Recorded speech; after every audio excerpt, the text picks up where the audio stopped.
Okay, guys, I'm super excited to announce the guy that got fired for truth, we rehired for truth. His journey continues today. I'd like to introduce to you guys Pastor Nate Wolfe.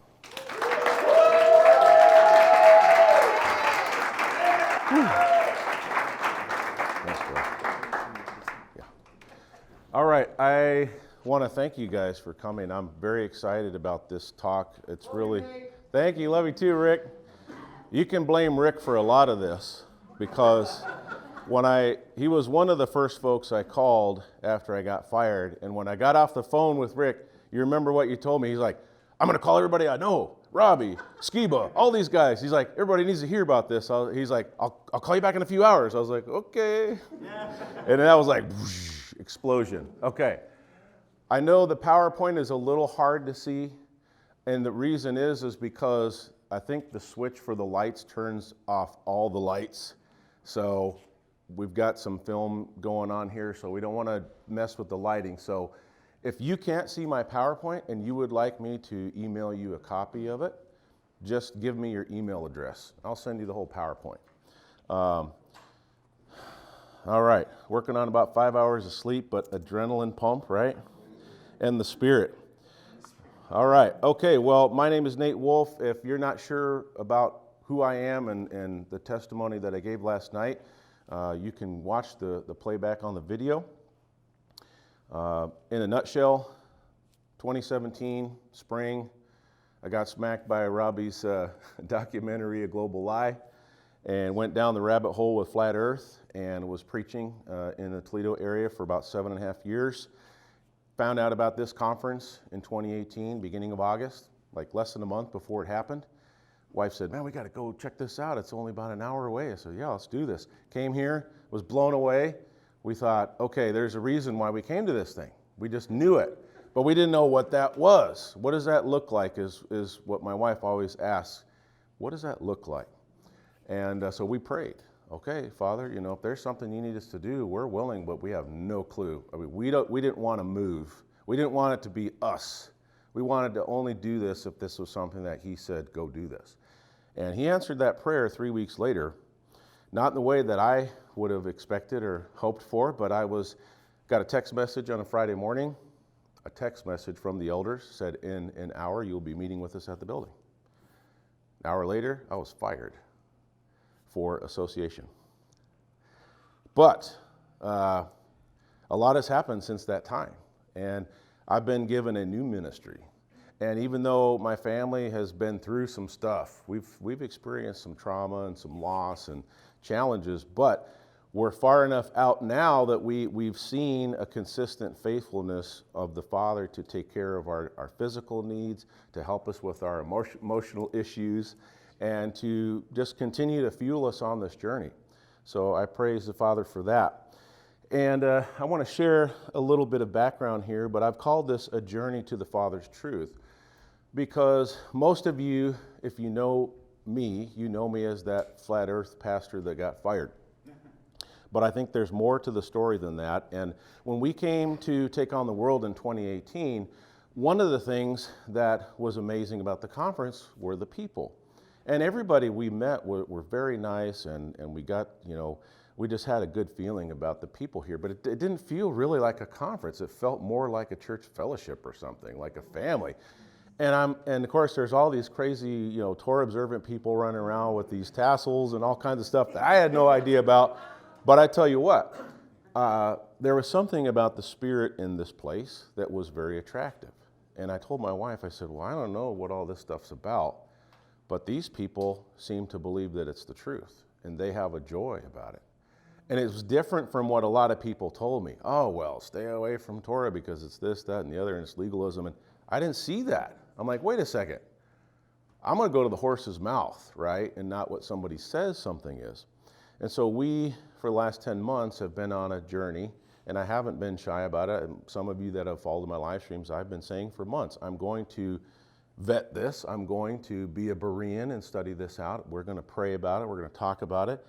And if this is truth, we're going to follow it. If it's not, hey, we're not hurt because we've gone to the Word, we've tested something, we've discussed it with others, and we'll move on. But I want to share some background. So this presentation is really about that aspect of this journey. And I know for some of you that's going to be like a shocker. Some people saw me wearing zit-seats yesterday, and some people cried and ran up and hugged me. And some people gave me a look like, what is Nate wearing? Like, where am I? But I want to start with the background of a little bit of my life. I moved to Alaska in 1976, Anchorage, Alaska. I was 3 years old. My dad took a job up there, and so our whole family moved up there. And I grew up, elementary school, middle school, high school, up in Alaska, a place of adventure. Did a lot of fishing, camping, outdoors kind of stuff. In high school, I met my wife, Jennifer. We had a mutual friend. I had been friends with him since 4th grade, and he approached me one morning. He's like, Nate, he's like, I want to go say hi to this girl named Heather at the locker, but she's got this friend named Jennifer who's always with her. And he's like, I don't want to go by myself. I need a wingman. So he says, if you go with me, I'll introduce you to Jennifer. I said, I got nothing to lose, man. Okay. So long story short, I got introduced to Jennifer. I really liked her from the start, and it took months and months to convince her that I was the one for her. But I asked her out to date twice, and the first 2 times she gave me the let's just be friends talk. But I didn't give up. The 3rd time she said yes. So we dated, and I was a year ahead of her. So when I graduated high school in 1991, she's also my human Rolodex. She keeps me on these dates. She kept changing dates in my book because I'm like, and such happened. She's like, no, that wasn't that year, it was this year. I'm like, thank you, because I don't want to falsify information in my book, But we got married right out of high school. I waited a year and worked and just kind of hung around, waited till she graduated. We got married, went down to Searcy, Arkansas. Anybody ever heard of Searcy, Arkansas? About an hour north of Little Rock. Harding University, private Christian college. Got a bachelor's in Bible. My wife got a bachelor's in social work. And I'll show you a picture here. The college years. Young, and I was a little thinner and fitter back then. But we moved back to Alaska, and I actually had an emphasis on youth ministry. I had a Bible degree in the preaching and all of that, but I really wanted to work with youth. And so we moved back to Anchorage, Alaska in 1996. And wouldn't you know, none of the churches that I had done some volunteer stuff with wanted to hire somebody. And there was these things called student loans that come due 6 months after you leave school. So I had to kind of go into the secular field. And so I still wanted to help people. I still wanted to work with families and children and all that. So I did some various work in that arena. I was a social worker for the state of Alaska for a few years. I also did investigations for child abuse and neglect and all that stuff. That was a tough job. And then I got a wild hair and decided I wanted to become a police detective because I had worked some cases. Whenever something was a potential felony, it also got referred to local law enforcement, not just the Division of Family and Youth Services. So some cases I would work with detectives. And I got to know this one detective named Dave, and he said, Nate, he's like, would you rather go to petition a magistrate to get something on behalf of a kid or to protect someone from a perpetrator, or would you rather go and arrest the bad guy and throw him in jail? And I was like, and carry a gun and drive fast in your car. And I was like, I'm doing this wrong. So I entered into the Anchorage Police Department Academy in 2000, did a 6-month academy. I did some field training and ended up, out on patrol. And that's a whole nother story, but let me show you. Boy, there's a young Nate right there. I was just a kid. I was 28 years old. I was just a kid. But about 5 years after we moved back to Anchorage, and I was a cop, and I thought, I'm going to be a Christian cop for 25 years and then retire and go camping and whatever else, if I don't get shot, And I had a week or so where I felt off. Something was wrong in my spirit, and I couldn't focus on my job. And I'm like, you know what? My officer safety is terrible. I'm putting myself at risk because I'm not focused. I'm putting my fellow officers at risk. I'm putting the community at risk, I'm a nice guy, and I was well trained, but trust me, during that 2-week period, you did not want me helping you out because I just was not focused. And so I thought, what is going on? I got a phone call from an old friend in Arkansas, a youth ministry buddy, and he calls me up one day and he goes, Nate, how's your faith? And I'm like, haven't talked to you in 5 years, and you say, how's your faith? Like, I thought, how pushy, how rude. But you know what? I'm thankful that he asked me that question. He got right down to brass tacks, you know. And I was like, well, you know, I'm doing this, that, and the other. And he's like, well, why aren't you in ministry? And I'm like, well, you know, because God won't give me a job in ministry here. And it hit me after then a police lieutenant, he caught me after a roll call, and he's like, Wolfe, he's like, are you okay? I'm like, yeah, man. He's like, well, something is wrong with you, man. He's like, I don't want to pry. He's like, you got problems at home? I'm like, no, man, home's great. He's like, well, I'm taking you to lunch at 1 o'clock today. He's a lieutenant. You know, I'm a rookie. I'm not going to say no. I'm not going to lunch with you. So I went to lunch with him, and he said, tell me your story and what's going on. I told him, and he goes, I thought he was going to be upset. And he goes, it sounds to me like you know in your heart that you need to be in ministry. And he's like, I think you need to, you know, take a serious look at that. So I had the revelation. I'm like, I'm out. So the next day I quit the police. And my in-laws freaked out because they're like, man, you got this great salary, these benefits. Like, how are you going to take care of your family? They thought I was a loony. And I said, no, I know what I need to do, and I know that the Father is going to show me what that is. Within a week, I had a phone interview with a church in Midland, Michigan, and within a month, I was hired as a youth and family minister. So we moved from Alaska to Midland, Michigan, did that for 2 years, and then I got a bug for preaching. So we moved to Lewiston, Idaho, in the Snake River Valley, and I preached out there for 8 years. And then in 2011, we moved to Toledo, Ohio, and I began preaching there for a local congregation. But I'd always been a person who was open to truth seeking, and I always tried to check my own doctrine and teaching, and I was very concerned about the scripture that says that teachers will incur a stricter judgment. And not just a fear, but I wanted to be able to teach people the truth. I don't want to invest my time, you know, being false, even if it was sincere falsehood, right? And so for over 25 years, I've dove into different subjects, and Jennifer can tell you, a couple times a year at least, I'd be reading 3 or 4 books on some subject that was out of the mainstream. And she'd brace for impact, you know, and we'd have discussions. And sometimes whatever I discovered changed my view or our view, and sometimes I came full circle and I said, no, that's not biblical. Nope, I'm not going to change because the Word says this. I always brought it back to the Word, regardless of what other, you know, resources or man's opinion. I always brought it back to the Word, and that was the final decision. So in 2017, I had a truth awakening.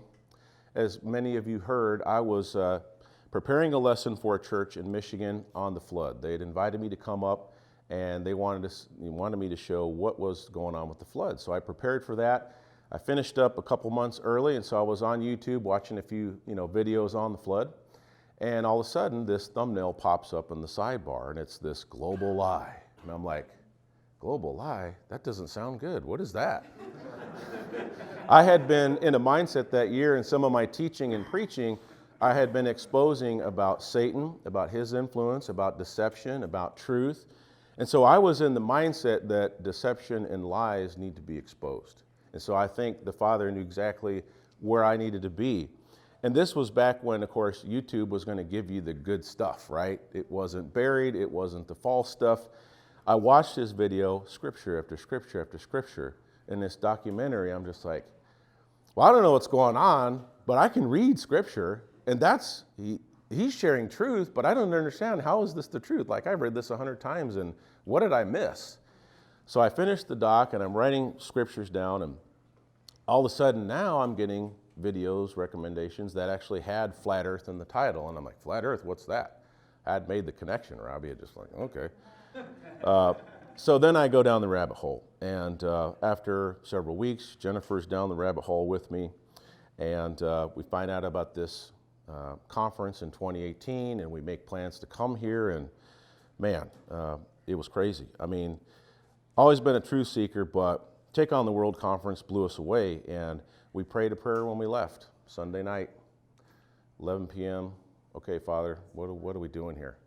And we're willing, but we need you to show us, because we're not going to move until you say move. So 3 weeks after the conference, September 14th, I'm coming in, waking up, I'm getting ready to go in on a Friday morning, got my sermon all ready for Sunday. It's been a great week. We've been in fervent prayer, I've been talking with different speakers, and I followed up with Chad Taylor, who had been praying for me, and he was like, hey, how's it going? And I get a text message, hey, in 1 hour you're meeting with all the elders at the church building. And I'm thinking, that does not sound good. I wasn't born yesterday, this ain't my first rodeo, and whatever other cliches you want to put in there. And I said, I called one of the elders, not the one who texted me, because I thought, I've known you for 7 years and you're going to send me a text message, not even a phone call. I thought, he's a chicken, I'm going to call somebody else. So I called this guy and I said, it sounds like this is an ambush, and I don't like ambushes. And, well, let me call you right back. Because I told him, I said, unless you tell me what this is about, I'm not coming to your meeting. Because I was to the point where, homie, don't play that. Remember that? And I was like, I've been fired once before in ministry, not for Flat Earth, and it was an ambush. And I told myself, I'm never going to allow someone to do that to me again. And so he calls me back after conferring with his buddies, and he says, I can't tell you what it's about. He says, we are all going to meet at the building at 9, and it's up to you if you want to show up or not. That's when I knew I was getting fired. I was like, if I don't show up and they don't care, that means I'm gone. But we went in. Jennifer was on her way to work. She whipped a Yui in her car and probably drove back about 90 miles an hour.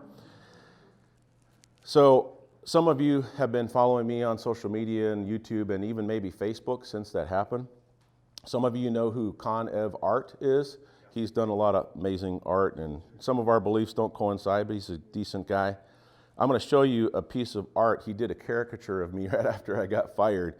This one I just found on the internet. This one was not his work, but this is basically how it went. Yeah. Guess what? You're fired. Here's you, here's the door. Oh wait, turn in your keys and everything that belongs to us first. It took us 2 hours to move the books to my house, and some of you saw my garage video, which I played last night. But here's the artwork that he gave. It's kind of hard to see with the light, but I've lost 40 pounds since that. I wish he would redo, but here's the church, and here's somebody showing me the door saying, you're fired. And there's me with my boxes of books and my Bibles, but it's a different story. The sign on the lawn says, no flat earthers allowed. And then in small print, it says, the scared church. I was like, wow, this guy knows how to capture some stuff. Well, a few days later, I went on several channels, including Celebrate Truth and Chad Taylor and others, and I shared my testimony, and things just started blowing up, and I'm just thinking, why is this a thing? Why? I mean, more than one person's gotten fired, and Robbie says, you don't understand. I've talked to pastors who've been fired for actually preaching this. You never preached it. You just pulled into a parking spot with your wife on your vacation. You paid for it all yourself. It's not like you used the church credit card, live high on the hog. Yeah, we're going to Vegas, And he says, you're the only one that is saying, hey, I got fired for truth, and I'm speaking out about it. He says, you don't understand this now, but this is huge, and you'll see it down the road. He says, this is going to be an amazing journey. I'm like, okay, dude, I was still buckling up my seatbelt. But I had a YouTube channel my kids bugged me to start about 6 months before I got fired, and I was just doing Nephilim, giants, angels, and all that. Didn't talk about Flat Earth. And had 17 subscribers for 6 months, and I think half of those were my family, but I was tickled to death. Mark Keats was one of those subscribers. I think he was my first non-family subscriber. Found out that he was also in Ohio. But before I went on Robbie's channel, I said, you know what, I want to redo this because I want to capture what happened. And I came up with this Fired for Truth thing, and it just took off. And so a lot of people know me as Fired for Truth, but I'm really just Nate. I'm comfortable just being Nate. But I began speaking out. I began doing content on YouTube and going to meetups, and we started our own Flat Earth Toledo meetup. Some of you have been to regularly. And I've been speaking at conferences, and I started to also do a lot of ministry. I realized that I have a lot of one-on-one ministry with people in the truth community.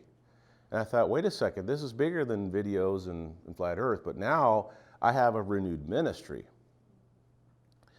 And so we started doing all of these things and looking deeper into truths, and And I felt like I was starting to understand some things about Sabbath and different things. And about 7 or 8 weeks ago, some of you might know Allison Shatter. She's here. She's from Michigan. I get this invite for a men's retreat from a lady friend of mine on Facebook. And I'm like, I got a men's retreat invite from Allison Shatter. Is she going to the men's retreat? Well, it was at Messiah's New Life Tabernacle in Avila, Indiana, near Fort Wayne. And they had a Shabbat service during the day, which everyone could come to. And then they had the men's thing. So I thought, I don't know why I'm going to this Messiah's New Life Tabernacle. Like, that's way out of the box, man. But I felt, again, I had that spiritual nudging. It was like, I need to be there. I didn't know why, but I need to be there. So my wife's like, call DR. DR Lee, raise your hand. My buddy Daryl. He is 20 minutes away from us in Toledo. And he's like, yeah, man, I'll go to that. And then he was scratching his head the whole time, and he revealed this to me later, but he's like, I'm the Torah observant guy. You're not. You don't keep the Sabbath. And you're inviting me to Messiah's New Life Tabernacle for a Shabbat service and a men's retreat. So they had a shofar out in the foyer there, and of course they blew the shofar before the sessions. But we had been in fervent prayer, and I had that weekend was the first Shabbat that I had purposed to do. And I felt like I understand, and I really desired it. And that was weird and scary for me, but I desired it. And Friday night, after sundown, I was feeling great. I woke up in the middle of the night. I felt this heaviness, this pressure in the room. I felt my face was flushed. I felt like I was almost like when you get the flu, you start getting shaky and you're achy, and it was weird. And I thought, I knew that I wasn't getting sick. Like, I had physical symptoms, but I knew that I'm not sick. What is going on? I look at the clock. The clock was exactly 3 o'clock in the morning. And I'm not superstitious, but I do understand the supernatural now. And I thought, ooh, this is a spiritual attack. I need to start praying right now. So I start praying fervently, and about 15 minutes into prayer, I'm thinking, I need to go wake DR up. I need some backup. But then all of a sudden, the heaviness started to leave. I started to feel better, and I said, well, it is 3 in the morning. I'm going to let my brother sleep. He chastised me lightly about that. You should have come got me. I was like, I probably should have. If it had continued, I probably went running into his room, and, that would have been awkward because, like, I'm in my underwear, and he's asleep, and he's my friend, but we're just friends. So I had some experiences, not only that one, but the next day we went back to the hotel after the first day in the Shabbat service, and I noticed there was blood spots, like 5 or 6 of them, and a handprint or a face or something in blood on the curtains above my air conditioner. And I'm like, that was not there Friday night, because I'm a big, fat, hairy, sweaty guy. So when I check into a hotel, I crank the air up. And the air conditioning was right below the curtains. And I did not see any blood Friday night. But that blood was there Saturday afternoon. And so DR's like, man, this is weird. We need to get you out of here. And I'm like, well, let's just, change our stuff and rest up for 5 or 10 minutes. I said, and then we'll leave. Well, I started to pray about some things and reflect about the day at this men's retreat. And I started feeling that heaviness again. And now all of a sudden, I'm having like some kind of weird like asthma attack immediately. I mean, it was no symptoms. It was just like a light switch was flipped. My lungs were filling with fluid. I was wheezing. I was almost panicking. I'm thinking, if this gets any worse, I need to go to the ER, like now. So I went next door and I knocked on DR's door, and I must have looked a fright because he opened the door and he's like, bro, are you okay? And I'm like, I was like, can you hear me? He's like, yeah, what's going on, man? I told him, he's like, you're out of there, man. He's like, grab your stuff, you're out of there. You stay in my room tonight. So we went downstairs to the very friendly but ditzy counter person, and he's like, we realized what room I was in too, and that freaked me out. He's like, Nate, give me your key. What room are you in again? And I'm like, 322. He's like, 322? I'm like, skull and bones. I'm like, And then he was talking to a relative of his who knows a lot about numbers and whatnot. And she was like, you got to get Nate out of there. He's like, he's already gone, but I want to know, what's 322? And there was silence. And he's like, what does 322 mean? And she's like, 322 means murder. And I'm just like, man, I'm out of here. Anyway, in hindsight, as we were driving back, I said to him, I said, these are strong attacks, but they're also, for me, strong confirmations. This was the first Shabbat that I had purpose to do. And these attacks came between the sundowns of Shabbat. So I could go on about that, but one, Dr. Darrell Carr, I don't know if some of you have heard of him, but one of his talks, he was talking about going all in. He's like, what's holding you back? He's like, some of you here have some conviction about stuff, but you haven't pulled the trigger. And I'm like, that's me. I'm used to being the preacher that somebody comes to afterwards and says, you were talking about me today, weren't you? I'm like, well, yeah, but no. I mean, like, there's 200 people here. But I thought, man, that's the message that I needed to hear. That's why I'm here. I have gone 95% in, but I'm not all in on what I know in my heart is true. And so now I talk with my wife, and my poor wife, you know, she's always having to be up to speed on whatever adventures Nate is on. And so she's a very patient lady, and I praise the Father for her. 27 years and 4 kids later, and they're almost all adults now, which makes me feel old. But the rest of my presentation, I want to share with you about what, you know, some of the scriptures that over these 10 months we prayed about and discussed.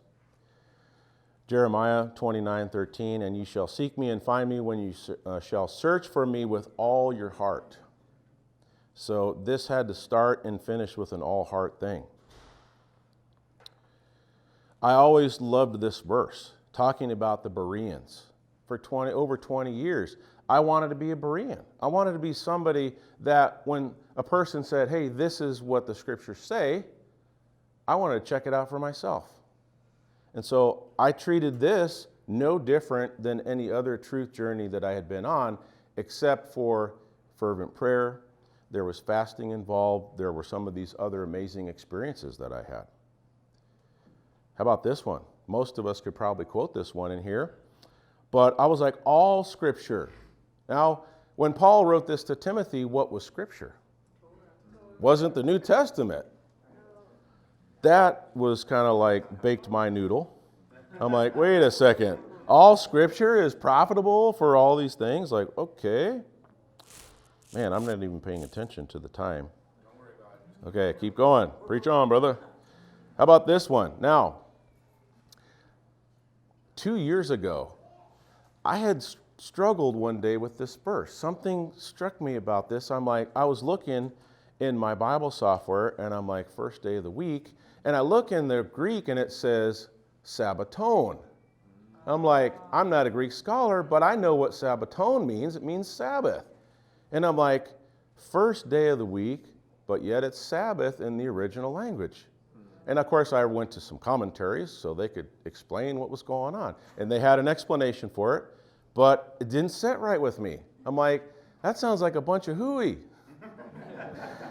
And so I prayed about it, and I studied, and I talked with my wife and probably drove her crazy. And she's like, well, what are you going to do with this? And I'm like, I don't know. I'm stuck. So I just dropped it. This was even like, it was right around the time that we came to Flat Earth, but it was way before all this other stuff. I didn't know what to do with it. I'm like, whatever. So then I heard one of Rob Skiba's talks, and he was saying the same thing. And he was showing in the book of Acts where almost all the other instances of Sabbaton was Paul was in the synagogue on the Sabbath. The Gentiles were there listening to Paul on the Sabbath. Sabbath, Sabbath, Sabbath, Sabbath. But now all of a sudden it's first day of the week. Well, the word day is not even in the original language there. And the word that they translate first is probably better translated one of, on one of, or on the first of the Sabbath. So it hit me about 6 or 8 weeks ago. What most English Bibles have translated is not true. And I thought, wow, I waited almost 2 years to finally understand what was going on. Well, we started talking with our kids. We had some dinners on Wednesday nights, and because, our kids are going everywhere now, we said, look, we got to have at least one night where we can get everybody together. So we started sharing with the kids, and they've been through a lot this year, a lot of changes. The last thing we wanted to do was traumatize our kids because others have traumatized them. I didn't want to traumatize my kids further, right? But we also felt a burden that if this is the path that we're going to be on, we've got to bring them up to speed. But we wanted to have discussions and to share scripture. So we began sharing with them about the Sabbath. And what clinched it for me was people say, oh, well, that's for the Jews, Exodus 20. Well, yes, but no. I was back in Genesis, and I'm like, wait a second. The Sabbath was an actual day set apart. There were no Jews in this. And I'm like, oh, wait a second. And I'm always preaching to people saying, Genesis is the foundation. Genesis is the foundation. And so I'm getting smacked with Genesis is the foundation. And then, of course, I did go to Exodus 20, right? Remember the Sabbath. And when you look at this, it's the only commandment that says remember. And it's got the most coverage. It's several verses about it. I'm like, wow. And then this one got me. I'm like, man, Isaiah 66. And the context is the new heavens and the new earth. Well, as far as I know, we're not in the new heavens or the new earth yet. And it says, it shall come to pass from one new moon to another and from one Sabbath to another. Why didn't they, translate it, and from one first day of the week to another? Shall all flesh come to worship before me, saith the Lord. And so it dawned on me, I'm like, yeah, we have Exodus 20, but we have Genesis 2, and we have prophecy. And the context is clearly new heavens, new earth. Man, I was blown away. How about this one? I've wrestled with this for years, even way before flat earth. I'm like, something just doesn't make sense. A lot of people translate this something like this. Think not that I have come to destroy the law of the prophets. I did not come to destroy, but to destroy.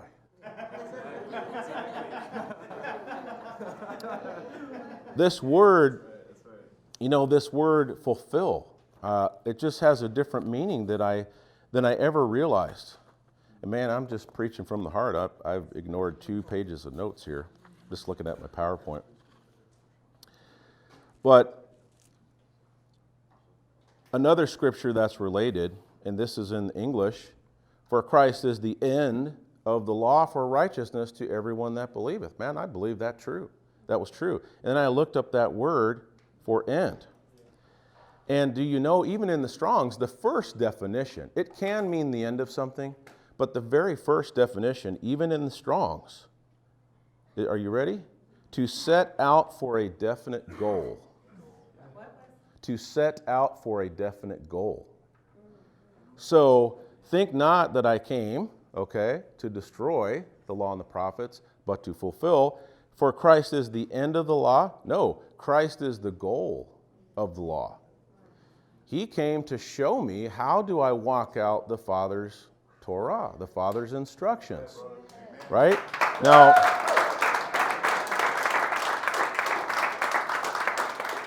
when I say Torah, I'm not talking about what many different groups and camps version of it is, but I'm talking about actual instruction from the Word, right? So just to, don't brand me as this camp or that camp. I'm in the Father's camp. That's my goal. Context is key. What makes more sense? Christ, who came from the Father and came and said, I only speak what the Father told me to speak, and kept all the Father's commands, he came to end the Father's commands. I'm smacking myself here. I'm used to stepping on other people's toes in the sermon, but trust me, if you're feeling stepped on, my toes are throbbing right now because I'm stepping on my own toes. So I asked the question, and just a few more minutes here. Here's 1 John 2:6. He that saith he abideth in him ought himself also so to walk, even as he walked. I've read that hundreds of times.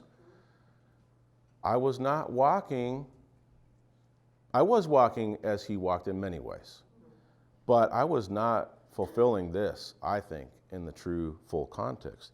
So how did Messiah walk? That begged the question. He walked in his Father's commands. He kept the Sabbath holy, set apart. He observed the feast days, and he walked in love. You know, Scripture also says that love is the fulfillment of the law, the commandments, the Torah. So we're not disconnecting. It's not this or this. It's together. It's like Ephesians, speak the truth in love. Some people want to just love, love, love, and they don't care about the truth. Other people speak the truth, and they're jerks, and there's no love. And they're happy when people suffer, and they make videos about it on YouTube. How about this? Whosoever committeth sin transgresseth also the law, for sin is the transgression of the law. Man, I got smacked with this verse 1 billion times on Facebook Messenger. This one as well, Revelation 14:12. Here is the patience of the saints. Here are they that keep the commandments of God and the faith in Jesus. Now, I was keeping a lot of commandments. I was actually keeping a lot of the Torah and didn't even realize it. But I wasn't keeping it in the full sense. And that's my own personal conviction, you know. I'm not chastising anybody here or trying to force you to do anything. I'm saying this is what we realize. This is what I realize. I'm just sharing my testimony. John 8:31 and 32, often quoted. If you continue in my word, which would include the commandments, right? The truth will make you free. So here's my question for you in closing. Where are you on this journey? I don't know why you're here, how you got here. Some of you on a wing and a prayer and gas fumes, but you made it. Some of you are thinking, I don't know how I'm getting home. I might have to just stay at Beulah Beach all year. And all I'm saying is each one of us is on a journey or various journeys, multiple journeys. I didn't do it right or perfectly. I'm still not right or perfect on everything. But if I could give you two things, humble yourself and pray fervently. And if it takes months till you understand, take months. If it takes years, you know, is a proper understanding of Scripture worth the investment? Yeah, we study Scripture our whole lives. What's a few months? What's 10 months, you know? Jesus saith unto him, I am the way, the truth, and the life. No man cometh to the Father except by me. So, a journey to the Father's truth. If I can be of encouragement to you, I'll do everything I can. I'll pray for you. I'll talk with you. But I'm asking for your prayers because this is exciting, but it's also scary. I mean, this is a huge shift, and there's a lot of responsibility. And I know that I'm going to be, someone's probably right now, if they're watching the live feed, they're already making a video against Nate Wolfe. But you know what? They've been making videos against Nate Wolfe for 6 months. So I came to the point at the men's retreat where I said, who am I trying to please? Am I trying to please subscribers? Am I trying to please other ministers? Am I trying to please whoever? I said, you know what? When I came to this truth and I had no fear whatsoever about what man would think, that's how I knew that I was finally all in. So I thank you guys so much. I pray blessings upon you.